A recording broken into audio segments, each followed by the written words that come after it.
क्या दोस्तों आपको पता है हाल ही में भारत एनर्जी आउटलुक 2021 रिपोर्ट किसने जारी की है?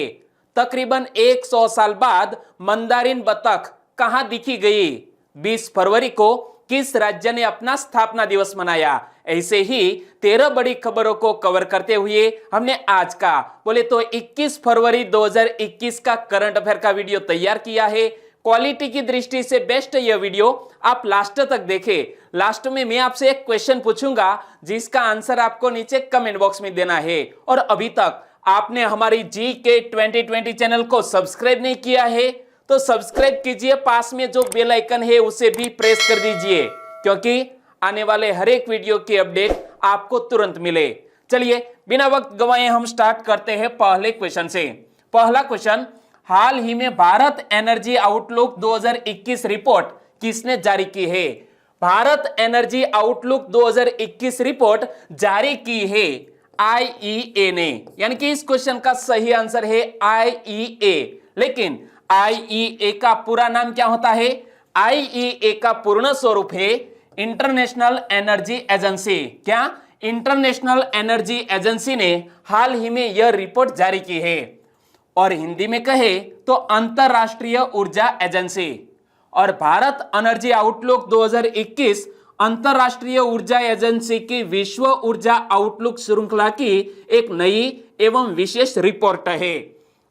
भारत एनर्जी आउटलुक 2021 रिपोर्ट में कुछ महत्वपूर्ण बातें सामने आई है, वो मैं आज आपको बताना चाहूंगा। तो देखो, अगले 2 दशकों में भारत की ऊर्जा मांग में 25% की वृद्धि होगी और वर्ष 2030 तक भारत यूरोपीय संघ को पीछे छोड़ते हुए विश्व का तीसरा सबसे बड़ा ऊर्जा उपभोक्ता देश बन जाएगा।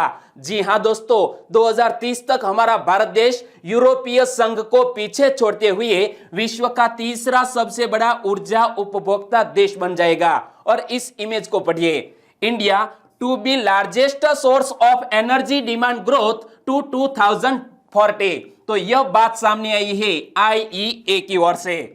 तो वर्तमान में चीन, अमेरिका और यूरोपीय संघ के बाद भारत चौथा सबसे बड़ा वैश्विक ऊर्जा उपभोक्ता देश है। जी हां, चीन, अमेरिका और यूरोपियन यूनियन, इन तीनों के बाद चौथा सबसे बड़ा ऊर्जा उपभोक्ता देश है हमारा भारत।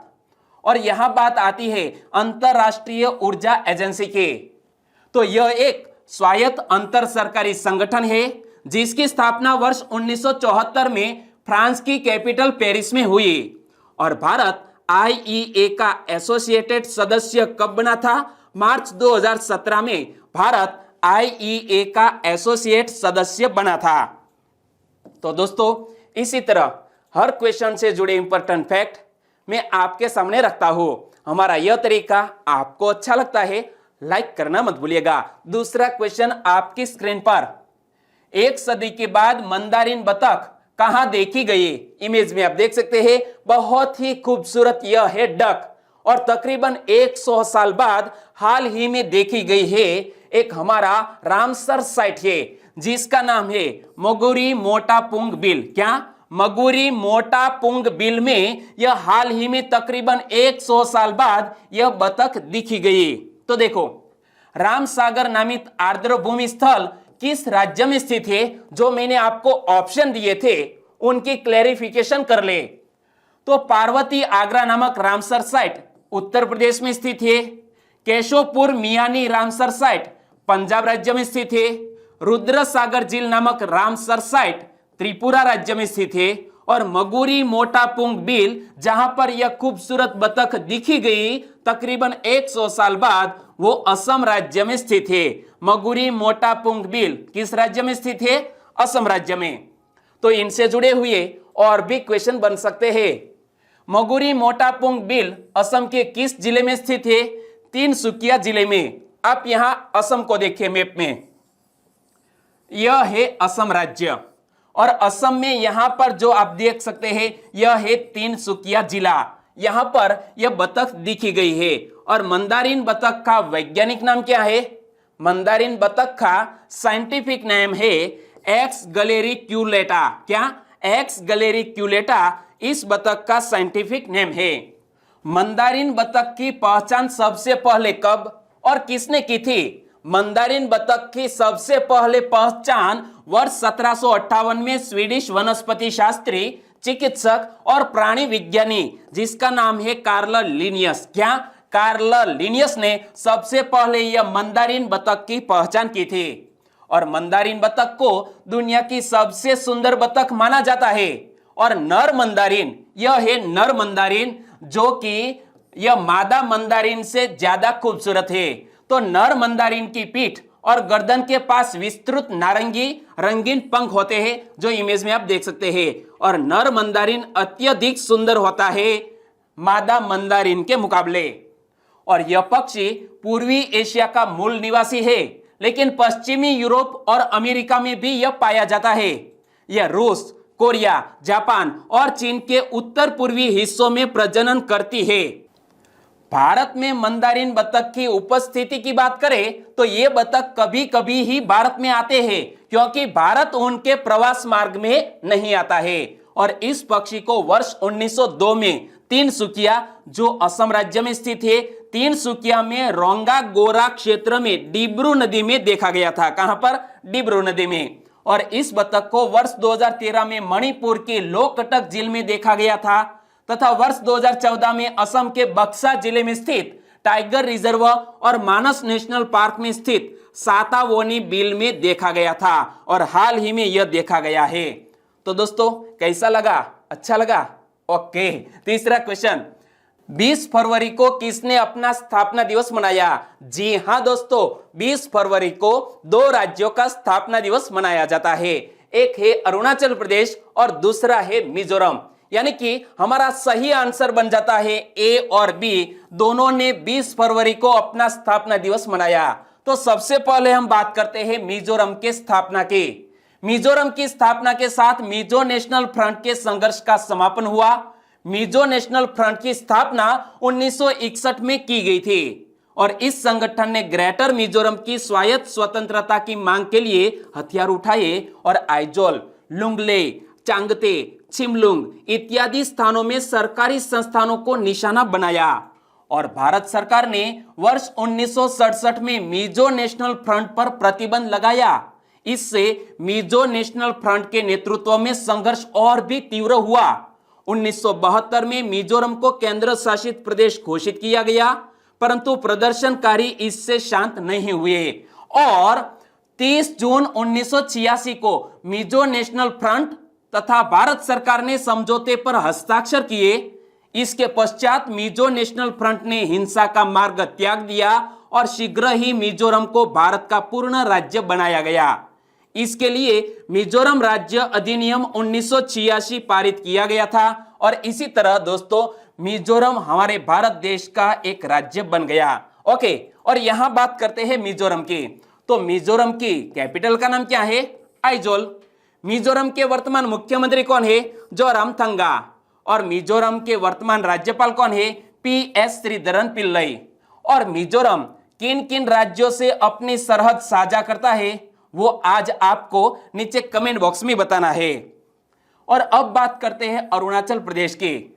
शुरू में असम का नियंत्रण असम की प्रांतीय सरकार के गवर्नर के पास था। संविधान लागू होने के बाद नॉर्थ ईस्ट फ्रंटियर एजेंसी यानी कि NEFA का कार्यभार असम के राज्यपाल को सौंपा गया। जी हां दोस्तों, मैं आपको बता रहा हूं अरुणाचल प्रदेश राज्य का गठन किस तरह हुआ। तो बाद में NEFA का नाम बदलकर अरुणाचल प्रदेश कर दिया गया। 1972 में अरुणाचल प्रदेश केंद्र शासित प्रदेश बना। 1975 में अरुणाचल प्रदेश परिषद को अस्थायी विधानसभा में परिवर्तित किया गया तथा इसमें अरुणाचल प्रदेश के लिए मंत्री परिषद का गठन किया गया। और यहां आप देख सकते हैं दोस्तों, असम में से विभाजित हुआ है यह अरुणाचल प्रदेश। और अरुणाचल प्रदेश को पूर्ण राज्य का दर्जा कब दिया गया? 20 फरवरी 1987 को अरुणाचल प्रदेश भारत का एक पूर्ण राज्य बना। और इसके लिए संविधान में 55वां संशोधन किया गया था। यह फैक्ट भी याद रख लीजिए कि 55वां संशोधन किस राज्य की स्थापना से जुड़ा हुआ है, तो हमें याद रखना है अरुणाचल प्रदेश। और अरुणाचल प्रदेश की बात करें तो नमदाफा राष्ट्रीय उद्यान पूर्वी हिमालय जैव विविधता स्थल का सबसे बड़ा संरक्षित क्षेत्र है और पूर्वोत्तर भारत में अरुणाचल प्रदेश में स्थित है और यह क्षेत्रफल की दृष्टि से भारत का सबसे बड़ा राष्ट्रीय उद्यान है। तो यह फैक्ट हमें याद रखना है। हमारे भारत देश का दोस्तों क्षेत्रफल की दृष्टि से सबसे बड़ा राष्ट्रीय उद्यान यानी कि नमदाफा राष्ट्रीय उद्यान किस राज्य में स्थित है? अरुणाचल प्रदेश में। और अरुणाचल प्रदेश की कैपिटल का नाम ईटानगर। अरुणाचल प्रदेश के वर्तमान राज्यपाल बी.डी. मिश्रा और अरुणाचल प्रदेश के वर्तमान मुख्यमंत्री पेमा खांडू। चौथा क्वेश्चन, हाल ही में किस देश के निचले सदन ने एंटी रेडिकलिज्म बिल को मंजूरी दी? हाल ही में फ्रांस देश के निचले सदन ने एंटी रेडिकलिज्म बिल को मंजूरी दी, यानी कि इस क्वेश्चन का सही आंसर है फ्रांस। और इस बिल का उद्देश्य क्या है वो भी हमें पता होना चाहिए। तो देखो, हाल ही में फ्रांस की संसद के निचले सदन ने एंटी रेडिकलिज्म बिल को मंजूरी दी है, जिसका उद्देश्य फ्रांस को कट्टरपंथ से बचाना, फ्रांसीसी मूल्यों को बढ़ावा देने हेतु धार्मिक स्थानों, विद्यालयों और स्पोर्ट्स क्लबों की निगरानी प्रणाली को मजबूत करना है। और इस बिल के तहत फ्रांस की सरकार ने 3 वर्ष से कम उम्र के बच्चों के लिए घरेलू शिक्षा पर रोक लगाते हुए उनके लिए विद्यालय जाना अनिवार्य कर दिया है। इंटरनेट पर मौलानाओं के पैगाम को रोककर उन पर प्रतिबंध लगाने का जिक्र भी इस बिल में किया गया है। पांचवा question, United Nations human right commission advisory के पहले भारतीय अध्यक्ष कौन बने? United Nations human right commission advisory के पहले भारतीय अध्यक्ष बन गए हैं अजय मल्होत्रा, यानी कि इस क्वेश्चन का सही आंसर है अजय मल्होत्रा। इमेज में आप देख सकते हैं अजय मल्होत्रा जैविक विविधता, जलवायु परिवर्तन, मरुस्थलीकरण, शिक्षा, ऊर्जा, वानिकी, स्वास्थ्य, मानव अधिकार जैसे मुद्दों पर बातचीत कर रही भारतीय टीम में शामिल है। अजय मल्होत्रा पहली बार 1977 में भारतीय विदेश सेवा में शामिल हुए। मल्होत्रा इससे पहले रूस, कुवैत के राजदूत और संयुक्त राष्ट्र न्यूयॉर्क और रोमानिया के उप स्थायी प्रतिनिधि के रूप में राजदूत के रूप में कार्य कर चुके हैं। और यहां बात करते हैं United Nations human right commission की, यानी कि मानव अधिकार परिषद। मानव अधिकार परिषद की स्थापना कब हुई? 15 मार्च 2006 को। और मानव अधिकार परिषद के वर्तमान अध्यक्ष कौन है? नजहत शमीम।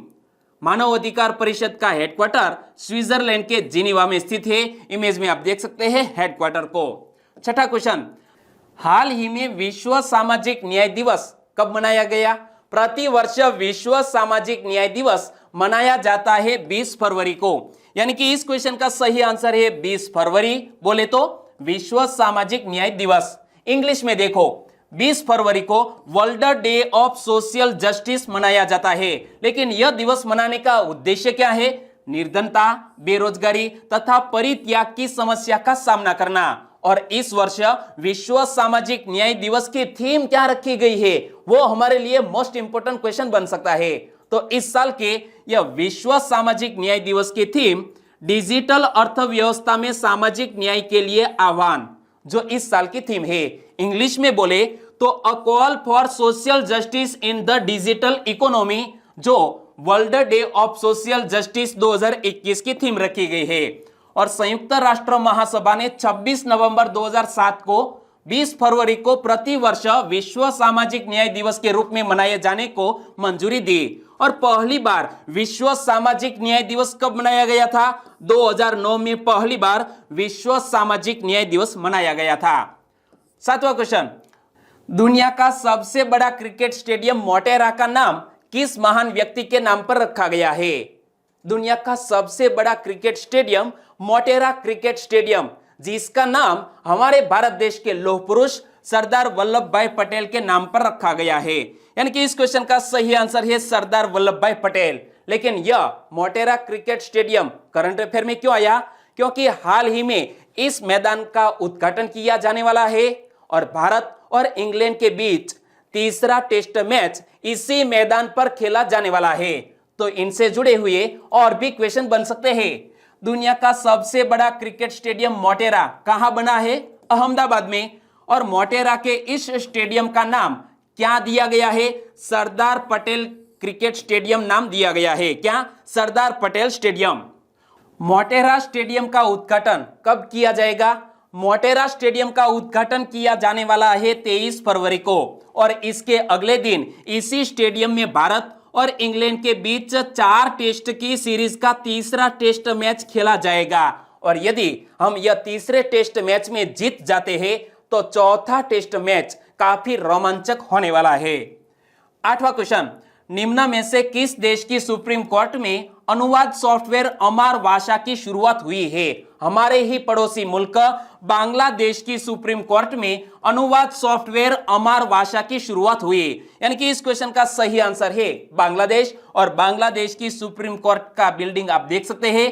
बांग्लादेश के सुप्रीम कोर्ट ने वर्चुअल कार्यक्रम में आर्टिफिशियल इंटेलिजेंस पर आधारित अनुवाद सॉफ्टवेयर अमार भाषा की शुरुआत की है और यह अमार भाषा नामक सॉफ्टवेयर को डेवलप किया है भारतीयों के द्वारा और इस सॉफ्टवेयर के माध्यम से सुप्रीम कोर्ट के आदेश और फैसलों का अंग्रेजी से बांग्ला भाषा में अनुवाद करने की व्यवस्था है।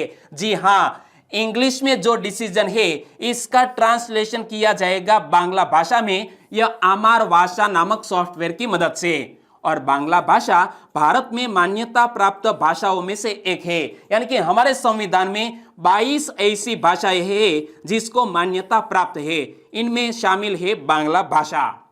और इस सॉफ्टवेयर को भारत की एक संस्था ने विकसित किया है। वर्ष 2019 से हमारी सुप्रीम कोर्ट यानी कि हमारे भारत देश के उच्चतम न्यायालय में सुप्रीम कोर्ट विधिक अनुवाद सॉफ्टवेयर जिसका नाम है सुवास का उपयोग किया जा रहा है। हमारे भारत देश में भी दोस्तों अमार भाषा जिस तरह सॉफ्टवेयर है इसी तरह हमारे सुवास नामक सॉफ्टवेयर का इस्तेमाल हमारी सुप्रीम कोर्ट में किया जाता है। और यहाँ जब बात करते हैं बांग्लादेश की तो बांग्लादेश के सुप्रीम कोर्ट के प्रधान न्यायाधीश का नाम क्या है? सैयद महमूद हुसैन। इमेज में आप देख सकते हैं। बांग्लादेश के कानून मंत्री कौन है? अनीसुल हक। और बांग्लादेश में भारत के उच्चायुक्त कौन है? विक्रम दोरैस्वामी। इमेज में आप देख सकते हैं। और बांग्लादेश की कैपिटल का नाम है ढाका। बांग्लादेश की करेंसी है टका। बांग्लादेश की प्रधानमंत्री है शेख हसीना। तो बांग्लादेश के वर्तमान राष्ट्रपति है अब्दुल हामिद। और आप मैप में देखिए दोस्तों, यहां पर है बांग्लादेश, तीनों तरफ भारत से घिरा हुआ है यह बांग्लादेश। और बांग्लादेश के यहां पर दोस्तों यहां पर है सुंदरबन, जो हमारे पश्चिम बंगाल के सुंदरबन का एक हिस्सा भी बांग्लादेश में है। 9वां क्वेश्चन, हाल ही में मां समलेश्वरी मंदिर के लिए विकास पैकेज की घोषणा किसने की है? हाल ही में मां समलेश्वरी मंदिर के लिए विकास पैकेज की घोषणा ओडिशा सरकार ने की, यानी कि इस क्वेश्चन का सही आंसर है ओडिशा सरकार। और ओडिशा के मुख्यमंत्री बोले तो नवीन पटनायक। मुख्यमंत्री नवीन पटनायक के नेतृत्व में ओडिशा की राज्य सरकार ने पर्यटकों और भक्तों को दिव्य अनुभव प्रदान करने के लिए समलेई प्रोजेक्ट के लिए विकास कार्य शुरू किया है। और समलेई का पूर्ण स्वरूप क्या होता है? Samaleswari temple area management and local economy initiative, जो समलेई का पूर्ण स्वरूप है। और इस परियोजना में पश्चिमी ओडिशा के पीठासीन देवता मां समलेश्वरी की 16वीं शताब्दी के आसपास 108 एकड़ भूमि का विकास भी शामिल है। और ओडिशा सरकार ने परियोजना के कार्यान्वयन के लिए 2021-22 वित्तीय वर्ष के लिए 200 करोड़ रुपए के पैकेज की घोषणा की है। और यह परियोजना मोह सरकार 5T के तहत कार्यान्वित की जाएगी और मंदिर के सौंदर्यीकरण और स्थानीय लोगों को आर्थिक विकास पर ध्यान केंद्रित करेगी। और बात करते हैं ओडिशा की, तो मैप में देखिए दोस्तों, यह है ओडिशा, जो यहां पर पश्चिम बंगाल, यहां पर झारखंड, छत्तीसगढ़ और आंध्र प्रदेश से सटा हुआ है। और यह पिंक कलर में देख सकते हैं, तो यहां पर दोस्तों समुद्री तट पर एक व्हीलर द्वीप स्थित है जिसका नाम बदलकर कर दिया गया है अब्दुल कलाम द्वीप। और ओडिशा के मुख्यमंत्री कौन है? नवीन पटनायक। ओडिशा के राज्यपाल कौन है? गणेशी लाल। और ओडिशा की कैपिटल का नाम है भुवनेश्वर। और ओडिशा के राज्य प्रतीक को भी हम याद कर ले। ओडिशा का राजकीय पक्षी है हिमालयी मोनाल। इमेज में आप देख सकते हैं। ओडिशा का राजकीय पशु है सांबर, यहां पर देख सकते हैं। ओडिशा का राजकीय वृक्ष है बुरांश। और ओडिशा का लोक नृत्य है ओडिसी। ओडिशा के प्रथम मुख्यमंत्री कौन थे? कृष्णचंद्र गजपति। और ओडिशा की हाईकोर्ट किस शहर में स्थित है? कटक शहर में स्थित है। 10वां क्वेश्चन, हाल ही में नई दिल्ली में राष्ट्र प्रथम 82 वर्षों की स्वर्णिम गाथा पुस्तक का विमोचन किसने किया है? नई दिल्ली में राष्ट्र प्रथम 82 वर्षों की स्वर्णिम गाथा, इस बुक का विमोचन किया है हमारे गृह मंत्री अमित शाह जी ने। यानी कि इस क्वेश्चन का सही आंसर है अमित शाह, इमेज में आप देख सकते हैं। और राष्ट्र प्रथम 82 वर्षों की स्वर्णिम गाथा, इस पुस्तक की बात करें तो इस पुस्तक में सीआरपीएफ के गरिमामय इतिहास, उसकी संपूर्ण यात्रा, चुनौतियों, सफलताओं और समर्पण को दर्शाया गया है। और यह पुस्तक बल के जवानों और अन्य लोगों को प्रेरित करेगी। और सरकार ऐसी योजना पर काम कर रही है जिसके तहत बल के जवान वर्ष में कम से कम 100 दिन अपने परिवार के साथ बिता सके। इसी तरह की बात भी हमारे गृह मंत्री अमित शाह जी ने कही है हमारे देश के सैनिकों के लिए। और इस अवसर पर गृह सचिव अजय भल्ला, इमेज में आप देख सकते हैं यह है अजय भल्ला, हमारे वर्तमान गृह सचिव। और सीआरपीएफ के महानिदेशक कौन है? एपी महेश्वरी, इमेज में आप देख सकते हैं एपी महेश्वरी भी इसमें उपस्थित थे। 11वां क्वेश्चन, हाल ही में सुर्खियों में रहे शब्द हेलिना के संदर्भ में कौन सा विकल्प सही है? दोस्तों सुर्खियों में रहा है यह शब्द हेलिना, और हेलिना के संदर्भ में कौन सा ऑप्शन सही है? हेलिना तीसरी पीढ़ी की मिसाइल प्रणाली है जिसका हाल ही में सफल परीक्षण किया गया, इसीलिए यह हेलिना शब्द सुर्खियों में आया। यानी कि इस क्वेश्चन का सही आंसर है हेलिना तीसरी पीढ़ी की मिसाइल प्रणाली है। और इमेज में आप देख सकते हैं दोस्तों हेलीकॉप्टर की मदद से इसका सफल परीक्षण किया गया है। भारत ने सेना के लिए हेलिना और वायुसेना के लिए ध्रुवास्त्र मिसाइल प्रणाली का संयुक्त उपयोग परीक्षण किया है। मिसाइल प्रणाली हमारी डीआरडीओ यानी कि रक्षा अनुसंधान तथा विकास संगठन द्वारा डिजाइन और विकसित की गई है। यानी कि मेड इन इंडिया है पूरी तरह यह हेलिना और ध्रुवास्त्र।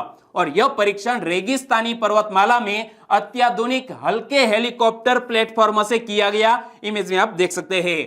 और हेलिना तीसरी पीढ़ी की मिसाइल प्रणाली है जहां से मैंने यह क्वेश्चन सेट किया था। और इसमें सभी प्रकार के मौसम में दिन और रात में निशाना साधने की क्षमता है।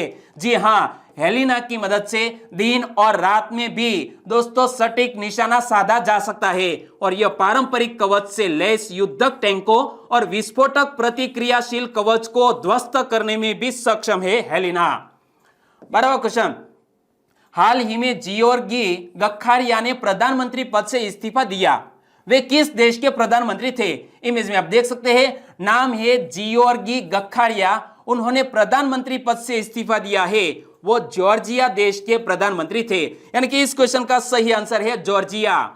जॉर्जिया के प्रधानमंत्री जियोर्गी गखारिया ने अपने इस्तीफे की घोषणा की है। और 45 वर्षीय जियोर्गी गखारिया ने 8 सितंबर 2019 से लेकर 18 फरवरी 2021 तक प्रधानमंत्री के रूप में कार्य किया। और यूनाइटेड नेशनल मूवमेंट विपक्षी पार्टी के अध्यक्ष, इमेज में आप देख सकते हैं नाम है निका मेलिया, को गिरफ्तार करने के फैसले पर अपनी ही टीम ने मतभेद के कारण जियोर्गी गखारिया को पद छोड़ना पड़ा है प्रधानमंत्री पद का। और बात करते हैं जॉर्जिया देश के, तो आप मैप में देखिए दोस्तों यहां पर एक आप ग्रीन कलर में स्पॉट देख सकते हैं, यह है जॉर्जिया जिसकी कैपिटल का नाम है तबिलिसी। क्या नाम है? तबिलिसी। दोस्तों बोलने में थोड़ी दिक्कत हो रही है, आप समझ सकते हैं। जॉर्जिया की करेंसी है जॉर्जियाई लारी, इमेज में आप देख सकते हैं जॉर्जियाई लारी को। 13वां क्वेश्चन, स्नैकपीडिया मोबाइल ऐप कहां लॉन्च हुआ है? स्नैकपीडिया नामक एक मोबाइल एप्लीकेशन हाल ही में केरल राज्य में लॉन्च हुआ। यानी कि इस क्वेश्चन का सही आंसर है केरल। केरल में वैज्ञानिकों, डॉक्टरों और फोटोग्राफरों की एक टीम ने स्नैकपीडिया नाम से एक मोबाइल एप्लीकेशन को लॉन्च किया है जो सांपों पर सभी प्रासंगिक जानकारी पेश करेगा, साथ ही जनता के साथ साथ सांपों के काटने के इलाज में डॉक्टरों की भी मदद करेगा यह स्नैकपीडिया नामक मोबाइल एप्लीकेशन। और अब बात करते हैं लास्ट वीडियो के क्वेश्चन की। लास्ट वीडियो में मैंने आपसे क्वेश्चन पूछा था, हाल ही में सुर्खियों में रहा कर्लापट वन्यजीव अभयारण्य किस राज्य में स्थित है? यह कर्लापट वन्यजीव अभयारण्य ओडिशा राज्य में स्थित है। यानी कि इस क्वेश्चन का सही आंसर था ओडिशा। लगभग सभी दोस्तों ने इस क्वेश्चन का सही आंसर दिया है।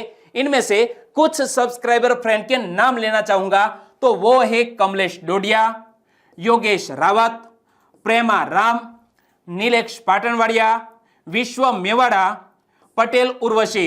इन सभी दोस्तों ने इस क्वेश्चन का सही आंसर दिया है ओडिशा।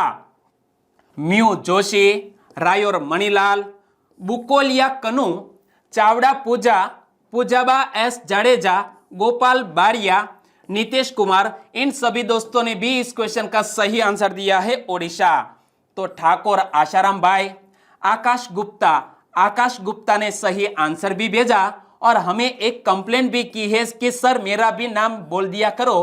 तो आज आपकी बारी आ गई, आप वीडियो ध्यान से देखा करो। ओके, आकाश गुप्ता आपको बहुत बहुत धन्यवाद। SM राठौड़, आपका आंसर भी बिल्कुल सही है। और आज के वीडियो का क्वेश्चन ए रहा स्क्रीन पर। हाल ही में tree city of the world के रूप में मान्यता पाने वाला देश का पहला शहर कौन बना? Tree city of the world के रूप में मान्यता पाने वाला देश का पहला शहर कौन बना? आंसर देना है नीचे कमेंट बॉक्स में। और वीडियो दोस्तों कैसा लगा? अच्छा लगा, हेल्पफुल लगा तो आपके दोस्तों को फेसबुक, व्हाट्सएप या टेलीग्राम के जरिए इस वीडियो की लिंक शेयर करना मत भूलिएगा। बस छोटी सी उम्मीद के साथ वीडियो खत्म करते हैं, फिर मिलेंगे नए करंट अफेयर वीडियो के साथ। तब तक के लिए टेक केयर एंड जय हिंद।